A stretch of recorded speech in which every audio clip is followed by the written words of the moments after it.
Hello, everyone. This is Srijata Bhatnagar, your host for the Setback Leadership Podcast, where we talk to leaders and ask them about their journey around their setbacks, their failures, and what they did to come out of those. In this season of Setback Leadership Podcast, we focus on glass ceilings, limiting beliefs, and stereotypes that leaders have faced in their own journeys, and how did they make a way out of it. Our today's guest is a very interesting personality. She's the co-founder and an entrepreneur in the company called Wine Studio, which believes in business storytelling. Their tagline is, "What's your narrative?" Sonia happens to be a globe-trotting entrepreneur, a passionate communication specialist, and an IIM graduate. Oh, did I say IIM graduate? But you know what? Sonia failed in her 6th grade. From being a failure at 6th grade to becoming a whole new person and becoming an IIM graduate, she did it all with grit, with the support, and with a little bit of love from her mother, who changed her name to Sonia. In today's episode, Sonia talks about her love for storytelling and what she does to build brand narratives, how she's helping the industry coming out with amazing chart-topping podcast shows, and how she's helping brands to narrate their story better with the power of audio. In today's episode, when we were talking to Sonia, she mentioned that leaders must wear cape all the time. CAPE, cape. What does she mean by cape? You have to listen to the whole conversation. Also, Sonia mentions that when you want to let go of an employee from your organization, what can you do to give them just one more chance? The power of asking WHY, that is, why. Like this, she shared many interesting things in the podcast. Do you want to know what they are? Then you must join in the entire conversation. Come, let's listen to her story.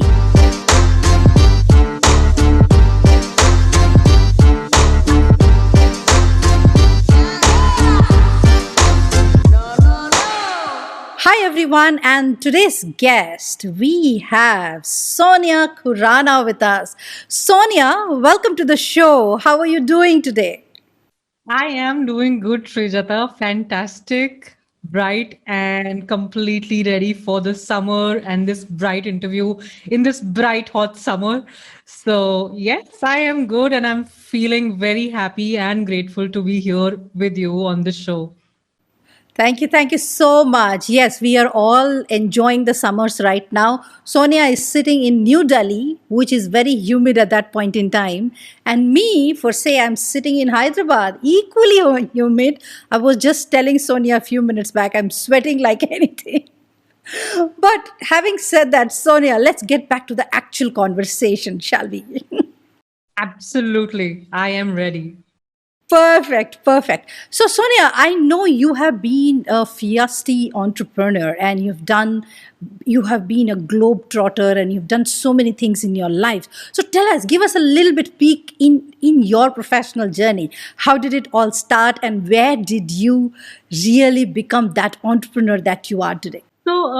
Interestingly, Srijata, as you asked this question, and I remember I was very recently sharing with a couple of friends and people in my family and near and dear ones about this memory that came up for me from the very recent past, that I used to have this scrapbook as a kid, and a scrapbook that I used to basically collect scraps from newspaper, take out cuttings and paste it there.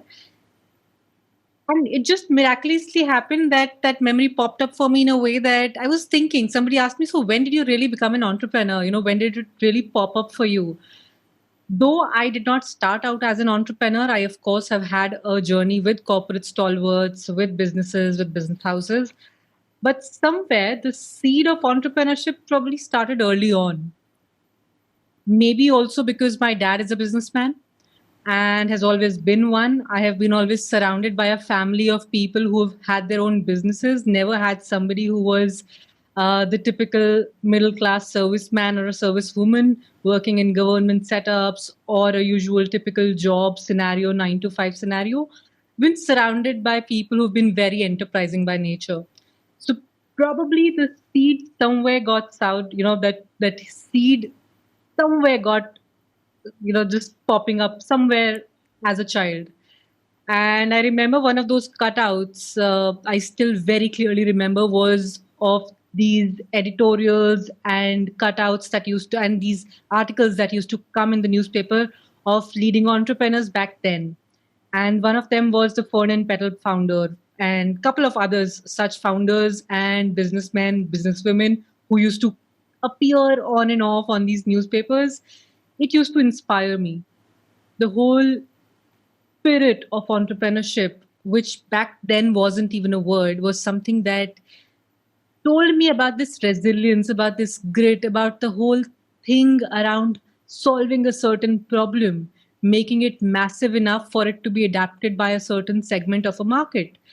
Uh, Cutting down to, coming forward to my years after college. So I've been a hospitality graduate, never the kind of a person who was very studious in school. I, in fact, failed in my sixth grade, had to do it again. So failure again had a certain stigma for me. And pushing forward to after 12th, I knew that I'm not somebody who's very studious. I cannot take the usual commerce, Bachelor of Commerce route. I need something which is more professional, where I study and start working soon after. Took the hospitality route.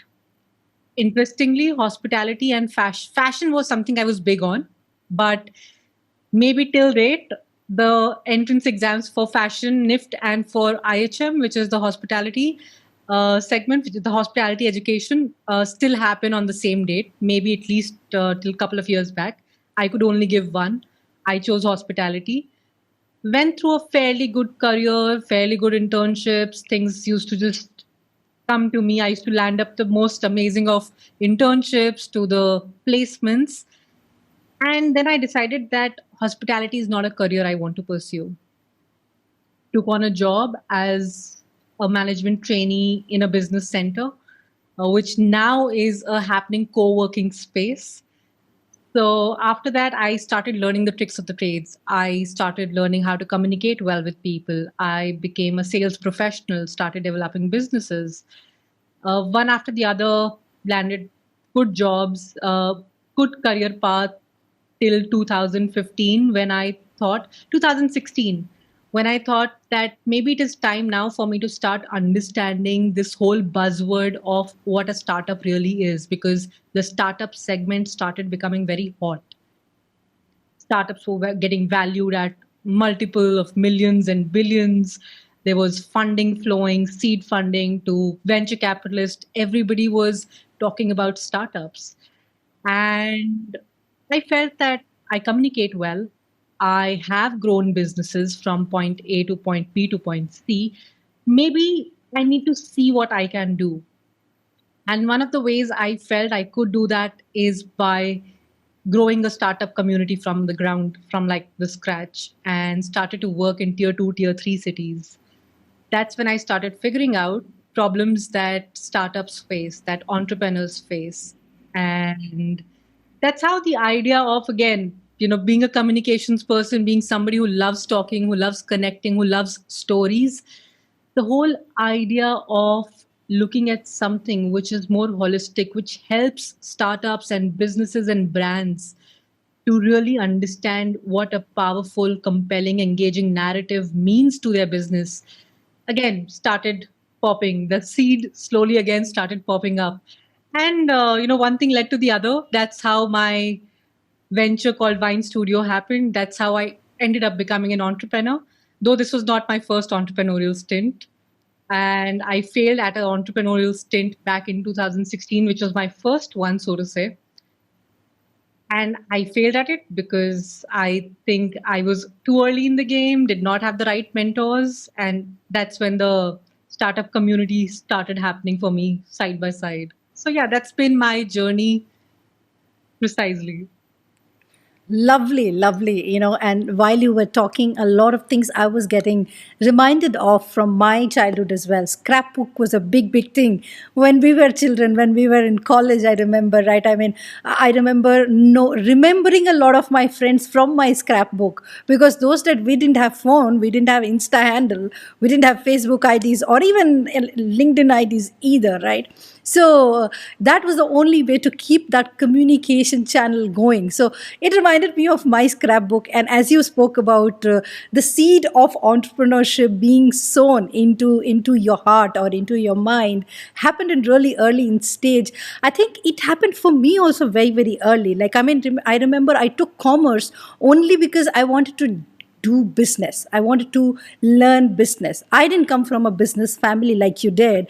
I'm the first generation entrepreneur from my family. So I also failed in my first business. So that was another thing that I was remembering about. And you said you failed in 2016. I failed in 2015. So we were very close to each other in terms of failures. But I think, having said that, didn't it make you learn new things about being being at the right time, doing the right thing for the right people at the right opportunity as an entrepreneur? Don't you think so?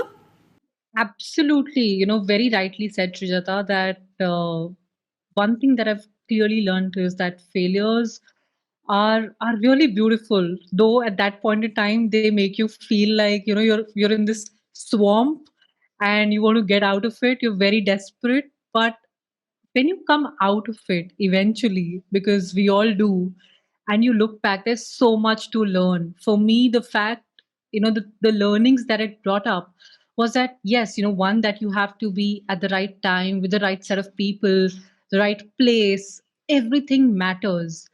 At the same time, uh, if you hold close mentors in your journey, if you learn from, it is great to learn from your own failures, from your own mistakes, but it is also important to study the market. It is also important to study other models. It is also important to look at, what, the kind of validation that you need is something that only can come from people who are experienced, who are ahead of your journey, who you can take on as mentors.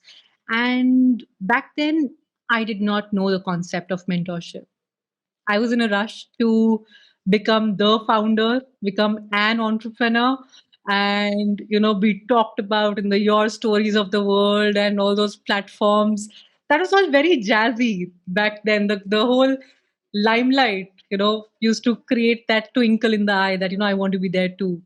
Now it does not matter, because at the end of the day, that what really matters is not the limelight. It helps, but is that the only thing that validates?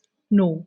It came with a lot of learnings, and I think those are some things that I've been able to successfully, or at least it's still work in progress, but I'm still continuing to grow as an entrepreneur every day. There's so much that I learn, and I put to use, put to test the learnings that I've had in the past. It's more like a case study for me now. So yes, very rightly said, Srijata. Yeah, superb, superb. In fact, yeah, when you said your story, I got reminded of again the same thing. I mean, I was in Bangalore at that point in time where your story started. I remember we had been for a bar camp event, and at that time, Shraddha Sharma was just, explaining what your story is going to be. It hadn't yet become what it is today, of course. And we all said, yeah, this is a very interesting concept. And I'm sure a lot of founders will get a lot of value from this. And from there, fast forward 2-3 years later, your story had become a big thing. And every founder, every entrepreneur wanted to be there in the Your Story platform. In fact, my first business, my second business, and my speaking business, all three got covered by Your Story, one after the another, as in when I moved from one place to another. And that's a brilliant place. But as you rightly said, that is not the only yardstick or only validation point, right? I would say, how is your bottom line doing? That is what matters. What do you say? Absolutely. At the end of the day, I think that is what matters. when you have that security and that confidence that there is a runway ahead of you, that you will be able to sustain it, funding or no funding. The fact that if you're profitable, you know that at the bottom line, when things look good, you are confident. The way you steer your venture ahead is very different. Whereas when you have to continuously chase, it's very different. So it completely changes the way you perceive things. It completely changes as an entrepreneur. It changes the way, I think for me, one thing that I've learned is unit economics, जो पहले शायद से idea भी नहीं था, that how things function at a unit economics level, that every unit matters. So for us, if we are producing content, every minute of the content produced matters. Are we profitable at every minute of that content that is being produced? So yeah, those things, I think you start learning when you are a part of the game, when you start playing the game, and bottom lines of course matter. Rest everything is great. It's the cherry on the cake, but uh, cake ka base is that sponge. So that sponge has to be solid. It cannot be way too soggy. Very true, very true. And that is, you making me salivate right now. I want cake. Who's getting me a cake right now? I want a red velvet cake. Who's getting me that? Super. On that note, I want to ask you, being an entrepreneur and being a woman entrepreneur, to be precise here, though I hate this word called woman entrepreneur, but we must use it to, differentiate ourselves to a certain extent. Did you face any certain challenges which you thought otherwise you may not have faced? I I think I wouldn't say it's a challenge from the outside. I think I am somebody who really has my locus of control within, wherein I know that I need to look inwards instead of always being at my, always being at my wits' end and looking at the circumstances or the people or the challenges from outside. They can be dealt with as long as I think I know that I am in charge, I'm in control of myself. One thing that I figured as a challenge that I probably created for myself instead of the world creating it for me was that I have been an empath. And that, for me to acknowledge that, Srijata, and to deal with it in a way to make it my strength. So there's an interesting assessment, psychometric assessment, or a tool called Gallups, GALLUPS, which I used to bring out my top five strengths and take out my strengths chart. So in the top five strengths, my first being connectedness, the second is empathy, and I saw it as a strength in that card. But when it comes to using it in my life, I think I was not able to really look at it as a strength. I used to become that sponge who used to engulf every emotion within, started to consider it my own, which used to hamper my decision making, which used to hamper my critical thinking, which used to hamper my cognitive abilities. And only to realize that there is a way you can use empathy as a strength, as a leader. It helps. One Yeah, thing that it I does. also one thing that I also came across is a book called Shakti Leadership. I'm forgetting the name of the author, but it talks about how all of us are this, we have these poles of energy, one being masculine, the other being feminine. And so far, I think the world has been always engulfing when it comes to leadership. What we always look at as a successful leader are mostly masculine traits. But can we fly with one wing? Can a bird really fly with one wing? It cannot. It is a balance of both energies. And that's where I started to realize how I can balance my empathy with more reasoning skills, with other skills that can help me build as a leader, help me become more holistic in my approach as an entrepreneur. as somebody who's running a venture, because empathy otherwise can be tricky to deal with, since you have a team you're working with, and every team member is at the end of the day a human. They're not machines. They have their own circumstances that they go through. They have their own moods. They have their own burnout cycles that they go through. So how do you deal with that more holistically? And that's where you know book like Shakti Leadership and so much other things that I started to figure out. There's another author or somebody I hear an audiobook from called Shane Ferris. He talks about mental models and how we all have our blind spots, the unknown unknowns. And I think these kind of things that have been very insightful for me and have enriched me to develop myself as a better person, as a better leader, as a better entrepreneur are things that I try to consume and figure out how I can pivot my weakness or my challenges into something that is more an opportunity to grow, that is a strength for me to harness upon. That's my approach to challenges as a woman. That's interesting, Sonia. As you spoke about that, something that is termed as weakness, how do you harness that to become your strength and start leveraging it in the right manner? That's what we talk about in being a true setback leader is, right? And I see you already have it in you. That's amazing. So we will definitely get deeper into it. However, before we get into deeper into it, I want to ask you something. I remember talking to a couple of your employees, and how did I get them? That's for another day's story. However, when I was talking to her employees, some of them had very nice things to say about her, about Sonia. And one of them said that ask Sonia, how does she manage to be such an empath and create such beautiful experiences for everyone in the organization? So here I am asking this question on your employees' behalf. How do you manage to be such an empath? Make sure you give your employee an opportunity to grow, and learn as much as they can before letting them go just like that. I know a lot of leaders right now have to take that very difficult decisions of letting their employees go, seeing the current situations. But how do you make sure? What are those choices that you make, or why do you first of all think that it is important to give them that another chance and hold them on for another few months and see if there is change happening or not? Why do you do that, and how do you do that? I think it will help other leaders as well. Yes, I one do not know how did you catch hold of my team members, but yeah, I am glad they said good things.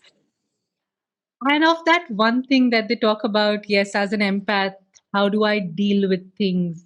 I always, I meditate, I do things, and that always makes me want to, and as an empath again, makes me want to look at a deeper perspective, at another perspective, at a flipped narrative that, what could be the other thing? I try to go deeper. There's something called as first order thinking, of which one of the mental models is asking five whys, five why questions, WHY. That why is it that this person is behaving in this way? Why is it if a person, for example, is probably not performing to their peak potential, peak capabilities, they're not giving the kind of productive output that is expected of them? The first question is why, and then going down another layer, why is it that is happening?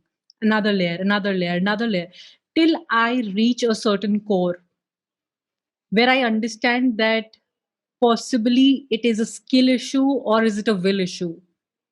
A skill can always be worked upon. You can always coach. And I'm a big, big fan of coaching.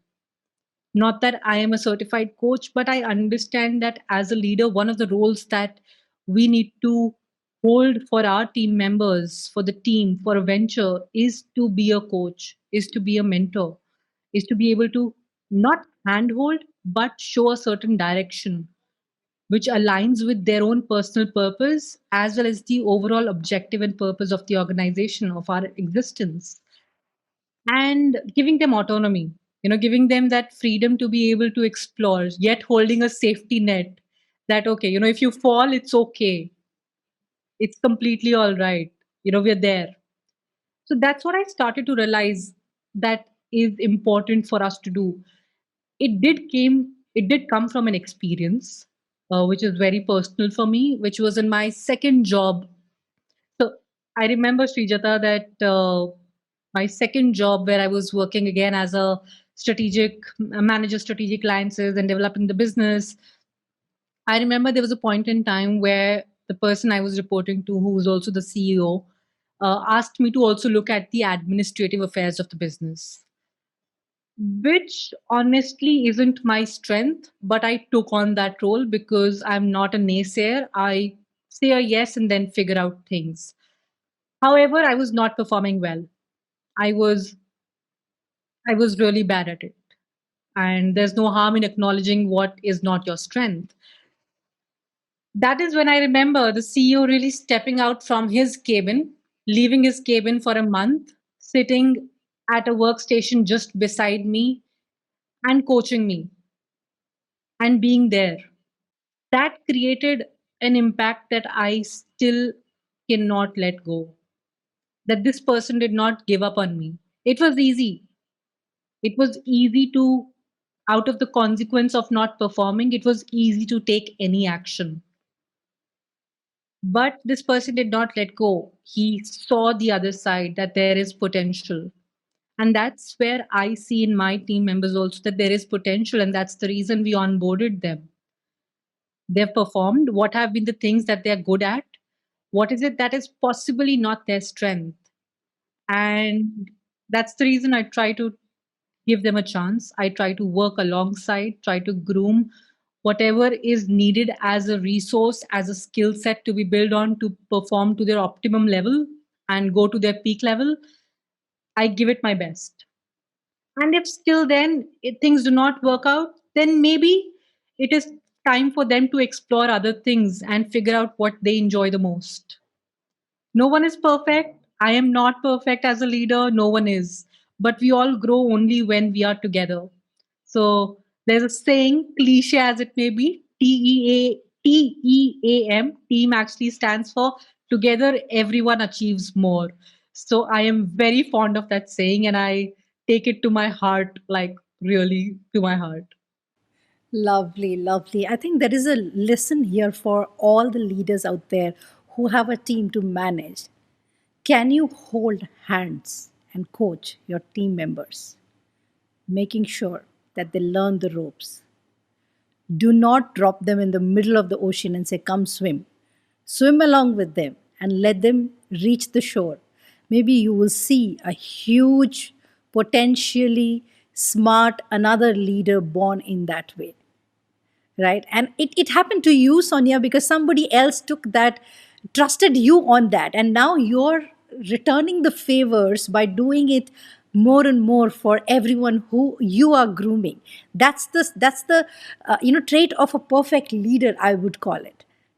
And salute to you for doing that. Not many leaders can actually do it. So yes, empathy is your strength. I can see that. I take it as my strength now. Though I still try to be Absolutely. okay where I feel that I'm letting it engulf me and become my weakness. That's when I have to, figure out where is it that I need to draw the boundary? Where is it that I'm letting empathy overcome me in a way that it is becoming my weakness? I've become more conscious of it. So, yeah. Awesome, awesome. Now, I mean, Sonia, as you know, this particular season of Setback Leadership is all about how can leaders break their glass ceilings or stereotypes, right? Now, let me ask you this question straight off the hook: that what is glass ceiling for you is? For me, I think the glass ceiling, honestly, Srijata, is when we all have our limiting beliefs.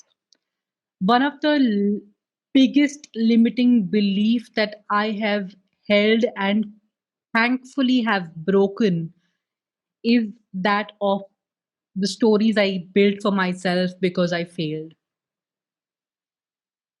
We all fail, and the stigma that surrounds failure is what probably starts building those limiting beliefs, which it did for me as well. So I failed in my 6th grade. I had to do it again. I felt the fear of sitting with people who were junior to me made me feel that I do not belong here. The fact that my parents decided that I probably need to do my 6th grade again instead of just reappearing in my maths exam made me feel they do not love me. And many other such fears started combining. And when I did my first venture, one of the biggest fears that I was living with was that I am not good with maths.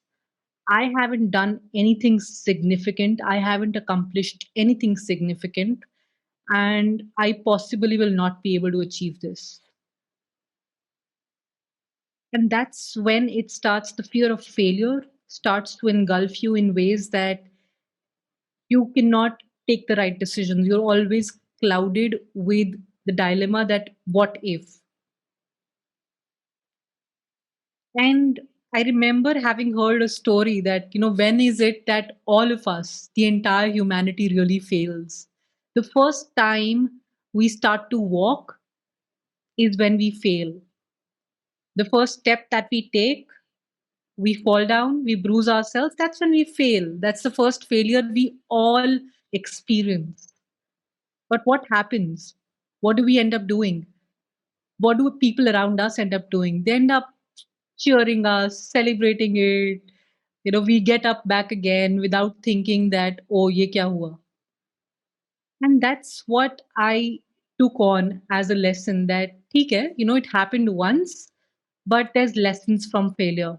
Let me cherish those lessons and move on. So now, whenever there's something that does not go right, I flip the narrative. I say that, okay, it happened. So what next? What have you learned? That's one of the biggest barriers that I have broken. Another barrier that I think a lot of women, of course, both the genders and many other people, everybody faces is that of being an imposter. When we feel that we're not probably enough, we don't know, the world perceives us in a certain way, but probably we are not. And that delusion again starts to operate in a way where I, for myself, let me speak for myself, let me not speak on others' behalf, but for me, imposter syndrome, I think in the last year and a half again started to kick in, where I started to again limit myself, thinking that, oh, the world perceives me in a certain way, but am I really there? Do I even know enough? World thinks of me in a certain way as an entrepreneur, but am I really that? World thinks of an entrepreneur to be must be aggressive, must be ruthless, must be in a certain way. But I am a softie at heart. I am an empath. Am I really deserving of being an entrepreneur? Only to again flip the narrative that I cannot fly with one wing. I need to balance. So I started building up on the other traits and behaviors that were needed for me to be successful and to feel that I am good at it by doing it. So, those are the barriers or the glass ceilings that I have broken. The glass ceilings that I continue to break every day. Of course, there are glass ceilings or limiting beliefs that come on a daily basis. To say that I've shattered it once does not mean कि हाँ हो गया अब तो वो फिर से नहीं आएगा. It happens, but then you have to have the heart and awareness that you can again break it. You can continue to break it. It's just a matter of hammering the ceiling. So just fly and hammer it. That's how I operate. So true, so true. In fact, it reminds me of a metaphor, of a example that I share with whenever I'm teaching or I'm coaching leaders, is that when you exercise, what happens to your muscles? Right? You exercise, you start exercising. First there will be pain. First there will be you will be starting to feel more lethargic.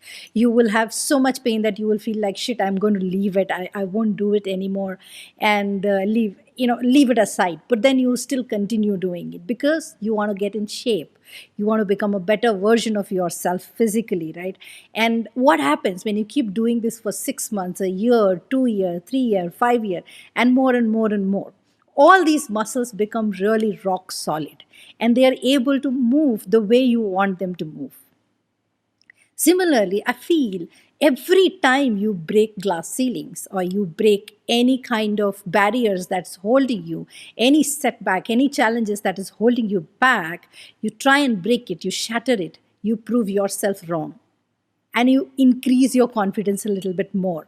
And every time you increase your confidence a little bit more, your mental muscles are becoming more stronger and more resilient, making sure when you really need it, you have all the necessary muscles in your mind to take on head on with that particular challenge, with that particular barrier, and makes you really strong internally out. So you become really strong, you know in your mind, in your mental model, right? You were talking about, Sonia. So that's the way I look at it. Whenever a barrier or whenever a glass ceiling hits you, are you taking that extra effort to try and break it? Maybe first time you may not be able to break it, but 10th time when you try it, everything will break.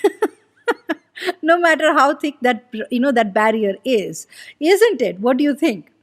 Absolutely, absolutely, Srijata. Very rightly said. It's like a muscle. And the more work that you continue to do, the more it strengthens. And something that you brought up, because I very recently started weight training. So the first time my trainer got me to use those 2 kg dumbbells. Ah. Okay. And first time वो भी थोड़ा सा heavy तो नहीं, but yeah, it felt a little out of place because that's not my usual strength. That's not my usual pulling up weight. And then after having done the 2 kg dumbbells enough times, I started doing the 5 kg ones. And now those even feel lighter because I have broken a certain ceiling, a certain benchmark, and I've crossed that. Now, when I have to go to the 7.5 kg or 10 kgs, I know that's another ceiling that I'll break. But before that, I have to put in enough work consistently. And something I love saying, which I'll bring up here, is that I always, whenever I am giving talks or whenever there's something significant where I'm talking about, one thing that I love saying is that heroes wear a cape. And cape, the way I define cape, CAPE, C stands for consistency, A is for authenticity, P is for purpose and persistence, and E is for empathy. How beautiful is that? CAPE. I'm going to repeat it so that I remember it. So consistency, A is for authenticity, P is for passion, and no, purpose and persistence, right? And the last one is E, which is empathy. Wow, that's amazing. I'll remember that. And I hope the leaders who are listening taking a note so that you see that you are following the CAPE model as well. Yeah, and when you have to fly, I think that all of these four qualities really pay off. They have paid me off. They continue to pay me off. The days I am falling short on any one of them, I take a note, I observe, I go within and figure out that, okay, this is probably what I need to work on. And I see those qualities helping me. And the way I said, putting up those weights, I remember that those 5 kgs to do those biceps and to those bench press or to do other workouts, it is painful. The work that we have to put in to be able to break and shatter those ceilings will not be easy. It will be painful. It will be demanding. It will feel dreadful. But when you will break those glass ceilings, it is so empowering that you have broken off those disempowering beliefs that were limiting you so far. And that's how I feel every day. Superb, superb, superb. So, I mean, as an entrepreneur, you have worked with so many people, and even before that, in your corporate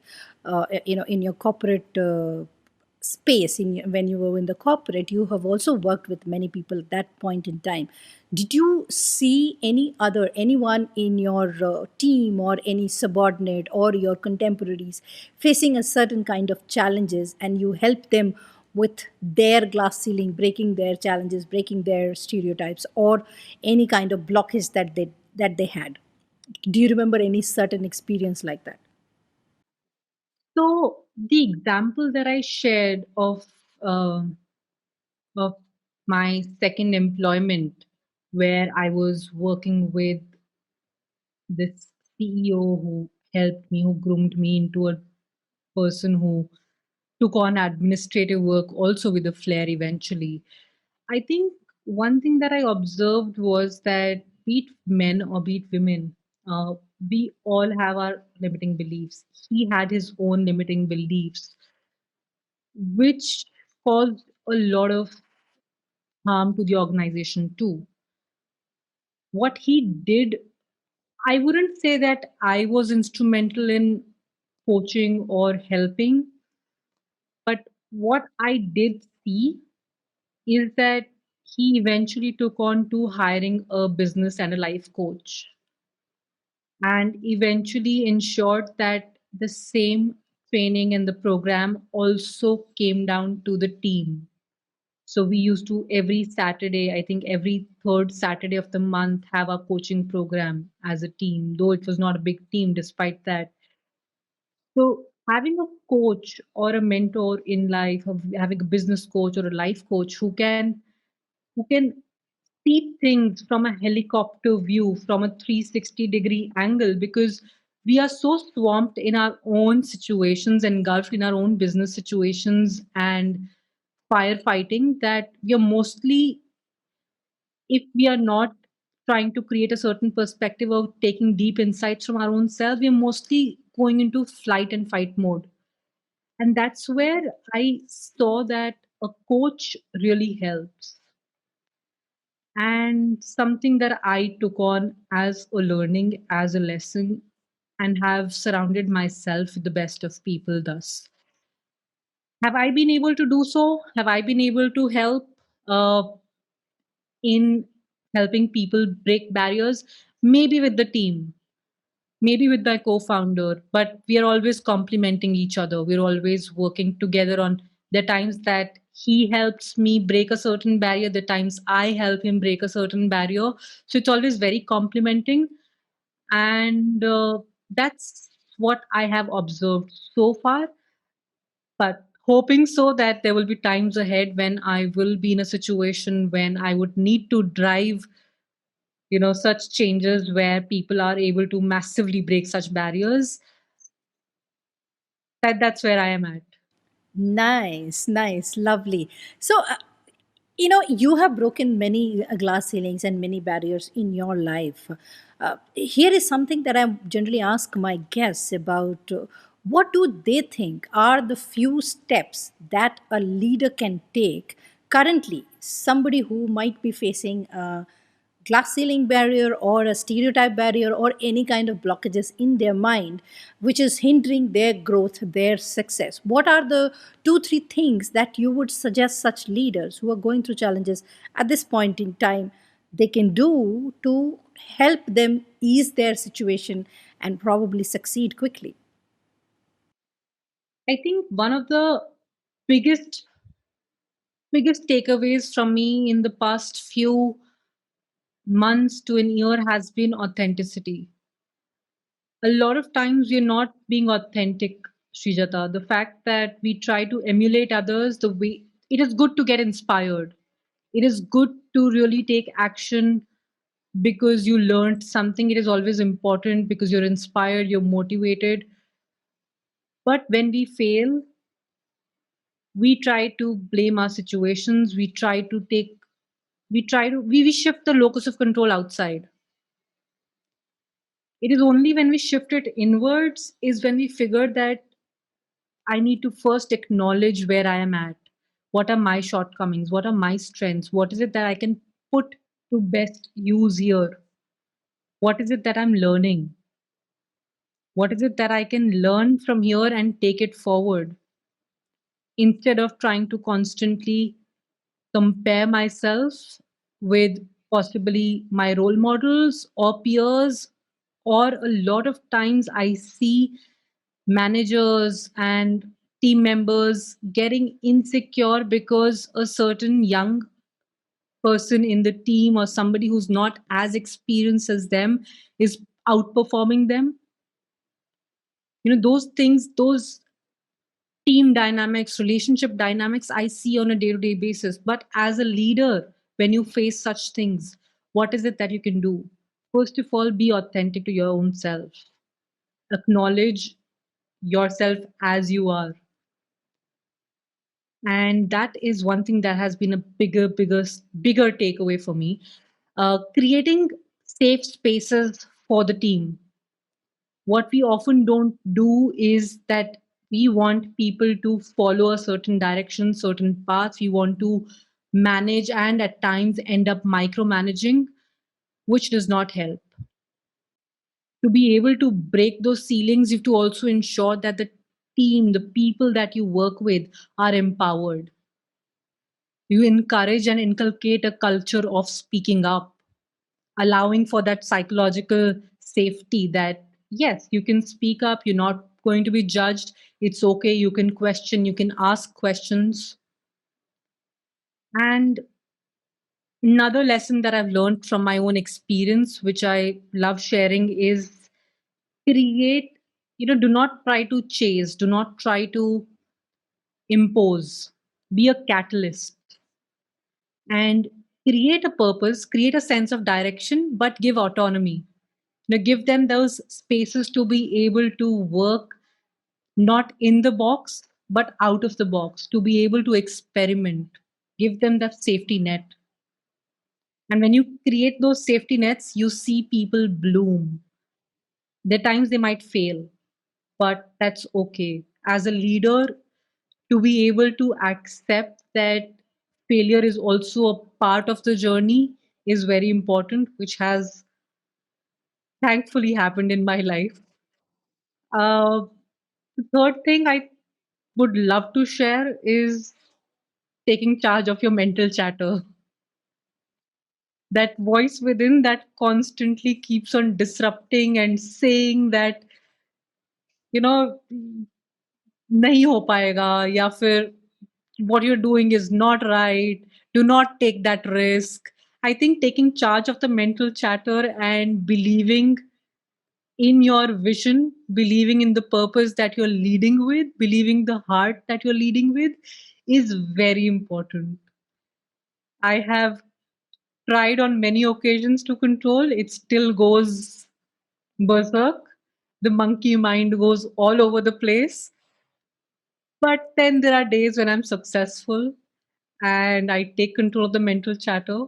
I tell myself that, okay, one more step, one more step, one more day. It's all right. It will happen. And then next few days, I see that barrier, that limiting belief, that ceiling breaking of whatever type. So these are the three key takeaways from my side that I have personally experienced in my journey. And yeah. Nice, nice. So one is look inward. Second is find a safe zone to talk it out. And the third one is take care of your mental chatter. And here is what I do to take care of my mental chatter. I mean, my monkey mind moves around in different directions. They're very difficult to tame sometimes. However, one thing that helps me every single time when I am trying to tame my mind, in fact, as recently as this morning, I was trying to tame my monkey mind, which was thinking in many directions without, putting a concrete understanding about certain things. So, what I did is I started writing. This I do it as a practice as well. Whenever I'm going completely berserk with my thoughts, I write it down, whatever is coming in my mind in the direction, and try and put a mind map around it. So okay, so this is the thought. Okay, why is this thought? This is the reason it is this thought. What will happen if I fail? What will happen if I succeed? What will happen if I take this decision? Blah blah blah blah blah, and make it as as comprehensive as possible. And at the end of it, I realize, really? It was so simple, and I was unnecessarily wasting my time. So it does make you feel like a fool, but then at the end of the day, because you felt like a fool, you have acted upon something, and now you know that you are unnecessarily worrying about something that did not require that kind of a worry. So I totally understand where you're coming from in terms of taking care of the, the chatterbox that goes on in your mind constantly, even when you are trying to sleep, probably. So amazing ideas, Sonia. Thank you so much for sharing that. The next question I have is around organizations. You run an organization, you have been part of many organizations. What do you think should organizations do to make sure that their leaders, their employees, are not stuck in glass ceiling or stereotype or any type of blockages? What do you think from a company perspective or from a top down approach that organizations need to take care of in their settings, in their environment? What are your thoughts on that? One of the biggest things I learned and have continued to take forward as a practice is ensuring that I know what are my team's strengths. So the Gallup, uh, self-assessment that I did for myself, the strength assessment that I did for myself, I ensure that every person who's onboarded in the team goes through that as well. It could be anything, it could be any kind of a strength assessment which you could figure out works for you, for your objectives. But when I'm aware that a person who I'm hiring is has a certain strength, I know where they're coming from when they're wanting to suggest a change, when they're wanting to take a decision on a certain thing, or whenever there's an idea that they bring up. I have a certain perspective. I don't hold them just at their face value. I see a certain depth that they're bringing to it. And that also lets me know, the assessment also lets me know what is it that they're not so great at, what is their lesser strength, so to say. And if that is the case, are there other team members who are there to complement those strengths? So that has helped us develop better as an organization. That has helped us know who we are, and everybody knows everybody's strengths. So we know who's functioning is from where. Plus, holding that safe space, that space where you can come and say things that you know that you will be heard, that if you are going through a tough time, whether it is professionally or if there's something that is holding you back because of something happening in your personal sphere, having somebody to come and share it with, where you will not be judged, where you will possibly be only coached to handle it better, or you will be given time away, which can help you cope up with it and come back rejuvenated without worries and work. Hmm.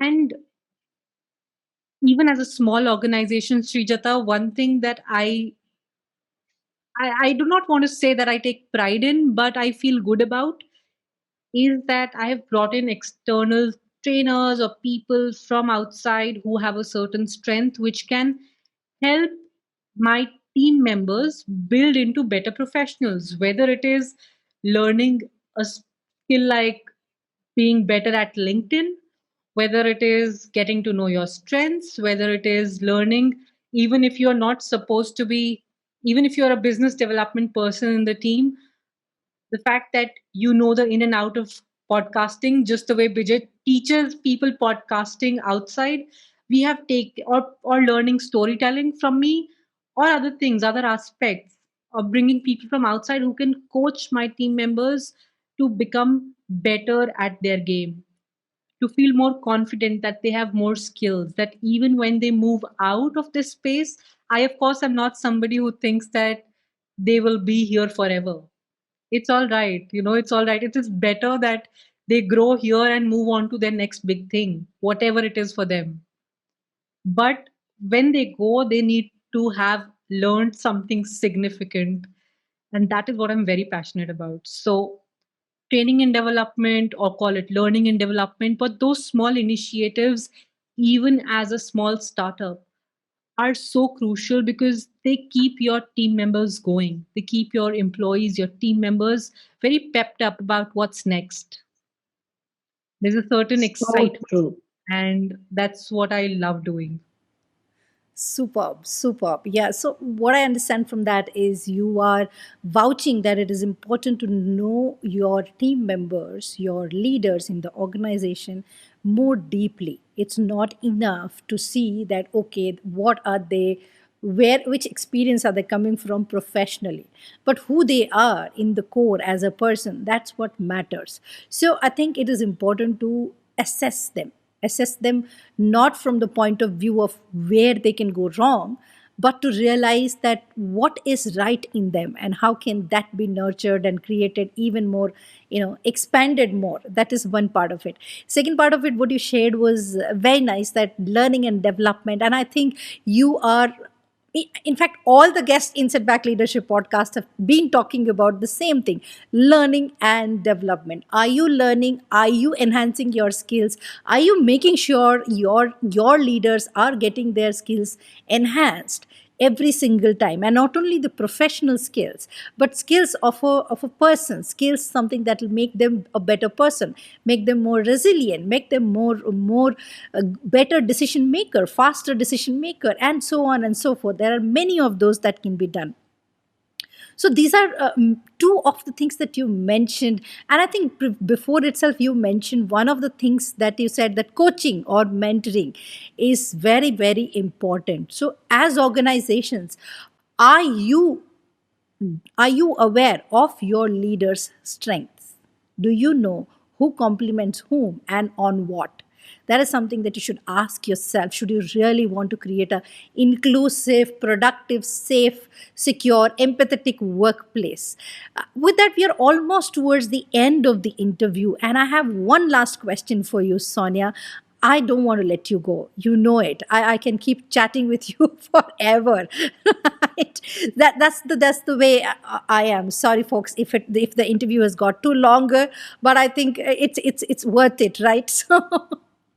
So the last question for you, Sonia, here is that, tell us three things, just precisely three things that you would want anyone to do at this point in time if they want to quickly come out of their challenges without even thinking that, oh no, I don't have the resources, or I don't have the time, or anything of that sort. What are your final tips to anyone listening to this interview?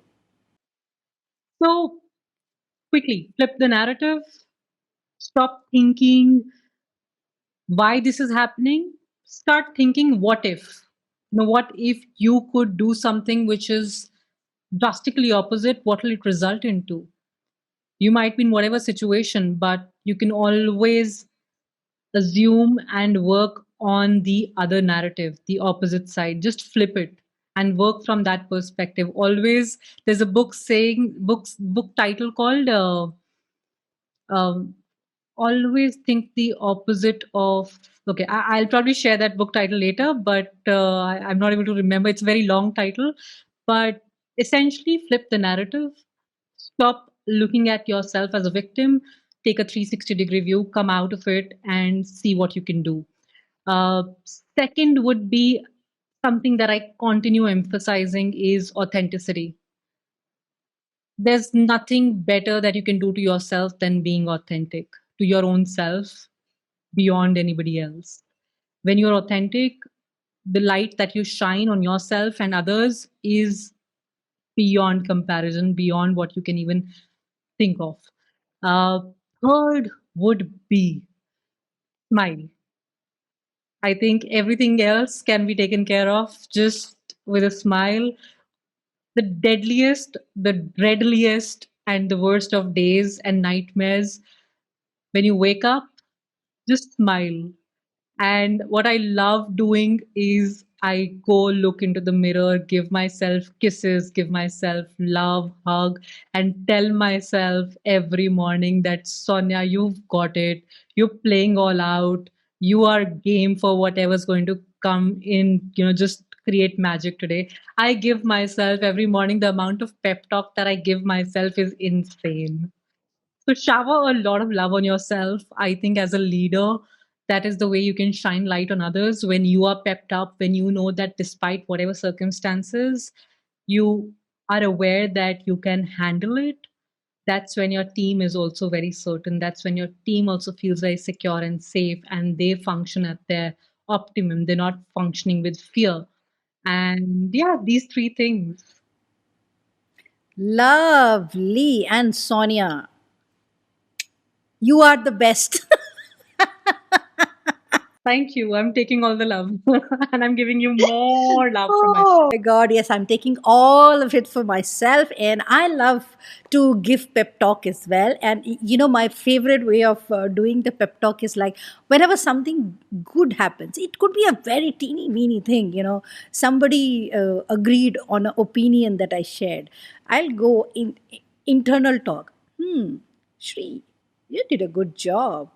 Not bad. You did well done, my dear. Keep rocking. So, that helps. That really, really helps. We might come across as psychos talking to ourselves, saying I love myself. But I think that's the most important part of it. Unless you love yourself, you cannot love anybody. Unless you respect yourself, there is no way you can respect your team members. So it is important that you are secure within yourself before you make your team members feel secure and feel that warmth, feel that safety net before they start performing well. Awesome. This was a blockbuster of an interview. I'm sure the audience are going to agree as well.